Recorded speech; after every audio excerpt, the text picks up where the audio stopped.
경기도 부천시을 국회의원 김기표입니다. 후보자님 일단 후보자로 추천되신 것을 축하드립니다. 저희가 인사청문회를 저도 여러 번 해봅니다만은 보통의 후보자님들 답변이 조금 예민한 부분에 있어서는 답변을 회피하거나 두루뭉술하다고 표현하죠. 그런 식으로 답변을 하는 경우가 많습니다. 근데 제가 인사청문회를 하면서 느낀 것은 그것은 대단히 부적절한 답변 태도다 이렇게 생각합니다. 특히 헌법재판관은 최종적으로 어떠한 행위가 혹은 어떠한 법률이 헌법 체제에 맞는 것이냐를 최종적으로 판단하는 아주 엄중한 자리입니다. 그래서 실제로 이렇게 인사청문회를 하면서 검증을 할 때는 후보자님들이 정확히 말씀을 해주셔야 우리 본 위원들이 냉정하게 판단할 수 있다 이런 생각이 듭니다. 답변을 구체적으로 해주실 수 있으시겠죠? 네. 후보자는 12월 3일 지난 12월 3일 비상계엄이 선포된 사실 당연히 알고 계실 거고 그때 어디에 계셨습니까? 집에 있었습니다. 비상계엄 선포된 것은 어떻게 알게 되셨어요? TV를 통해서 알게 되었습니다. 그때 기분이 어땠습니까? 모든 국민들께서 잘 다 안 들립니다. 네. 그래 하셨을 것으로 생각합니다만은 대단히 놀랐습니다. 놀랐다는 거 말고 구체적으로 다른 느낌은 또 없었나요? 제 어린 시절에 제가 다닌 고등학교가 고려대학 부근에 있었습니다. 79년에 12.6 사건이 있고 그 이후에 12.12 등 비상계엄이 확대되어서 고려대학교 앞에 장갑차가 있는 장면들 그런 장면들이 상기가 되었습니다. 그것이 오버랩 되셨죠. 그런 장면이 오버랩 되셨단 말씀이죠. 네. 당시에 여의도 국회로 달려온 모든 많은 시민들 그리고 대다수의 국민들은 모두 다 같은 심정이었을 것으로 생각됩니다. 우리가 역사에서 아픈 기억이었던 광주 민주항쟁부터 그 이전의 아픈 역사를 같이 오버랩 됐을 거라고 생각합니다. 저도 마찬가지였으니까요. 이게 정상적인 상황이라고 생각되셨나요? 대단히 놀랐다는 말씀을 올립니다. 계엄법 제2조 2항은 비상계엄에 대해서 대통령이 전시, 사변 또는 이에 준하는 국가 비상상태 시 적과 교전 상태에 있거나 사회질서가 극도로 교란되어 행정 및 사법 기능의 수행이 현저히 곤란한 경우에 선포할 수 있도록 되어 있는 거 알고 계시죠? 네. 그때 당시 이러한 요건이 충족되었다고 생각하셨나요? 당시 비상계엄의 선포가 요건을 충족하였는지 실체적 또는 절차적인 요건을 충족하였는지 여부는 제가 헌법재판관으로 임명이 된다면 다루어야 할 탄핵 심판 사건의 중요한 쟁점이 될 것으로 생각을 합니다. 제가 아까 답변을 구체적으로 해 주십사 말씀드렸는데 첫 답변부터 굉장히 애매하게 말씀하시네요. 제가 한 가지만 여쭤보겠습니다. 당시가 전시 상황이었습니까? 그 점을 포함해서 전시 상황이었습니까? 아닙니까? 그 점에 대한 전시 상황이었습니까? 아닙니까? 네, 제가 한 말씀만 올리겠습니다. 네. 그런 문제를 포함해서 탄핵 심판의 쟁점에 아니요, 대해서 제가 전시 지금 상황이었습니까? 미리 아니었습니까? 말씀을 드리게 되면 제가 헌법재판관이 되었을 때 제가 행하는 그 탄핵 심판의 심리나 결정과 관련해서 그 공정성에 대해서 의심이 발생할 소지가 있습니다. 그거는 알겠습니다. 이를 저해서 네, 후보자님. 드리는 말씀이어서 그건 알겠어요. 이를 널리 잠시만요. 제가 양해해 질문합니다. 주십시오. 예. 그건 알겠습니다. 전시 상황이었습니까? 아니었습니까?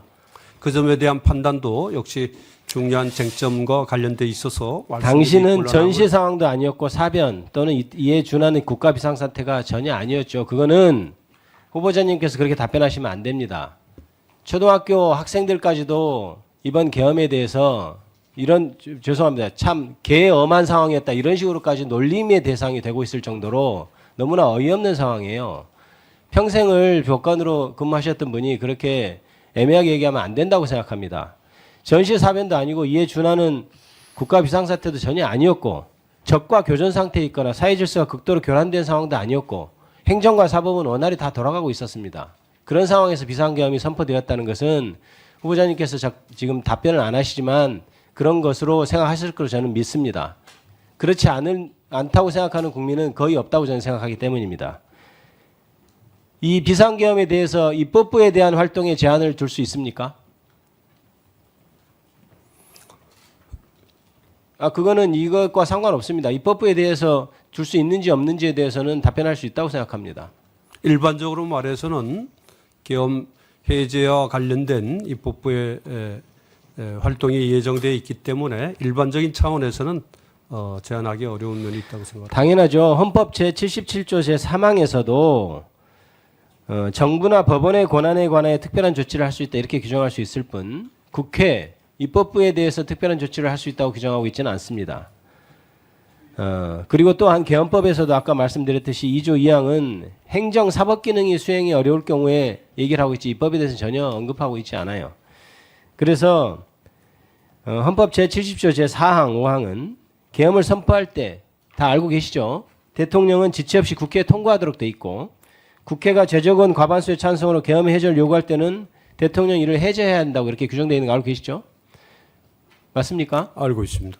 그렇다면 국회 활동에서 이를 제한할 수 없다고 봐야 되고 오히려 신속히 통보해줘서 국회가 해제해야 한다고 판단하면 신속히 해제 결의를 할 수 있도록 도와줘야 되는 겁니다. 그래야 비상계엄을 발령한 상황에서도 국가가 정상적으로 작동할 수 있는 최소한의 장치죠.